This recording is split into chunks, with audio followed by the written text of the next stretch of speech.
سلامونه دوستانو د نن ورځې تازه او مهمو خبرونو ته ښه راغلی. نن سهار په کوټه کې د نومبر په 9مه د ریلوې سټیشن کې یوه خونړۍ چاودنه رامنځته سوې ده چې په هغه چاودنه کې لږ تر لږه 24 کسان وژل سوي دي او تر 50 پورې نور هم ټپیان دي. دا چاودنه د جعفر اکسپریس د اورګاډي د روانېدو په مهال سوې ده چې ګڼ خلک په تمځای کې موجود وو. چارواکي وایي په دې پیښه کې د ځانمرګي برید احتمال څېړي، خو د چاودنې دقیق علت لا هم نه دی معلوم.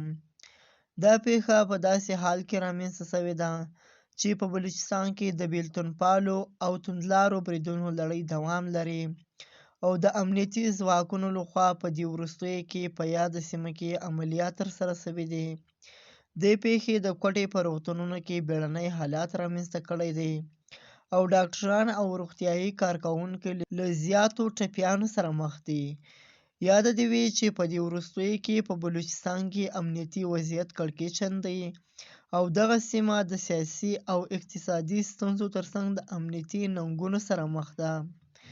دغه پیښه ډیری سیاستوالو غندلې ده او د بلوچستان اعلی وزیر سرفراز بګټي هم دغه پیښه غندلې ده او ویلي دي چې دغه حمله کوونکو ته به سخت جواب ورکوي او په راتلونکي کې به د دوی لپاره مثبت ګامونه اخلي، د دوی په ضد به عملیات کوي. دغه و د نن ورځې د چاودنې په اړه باندې تازه معلومات.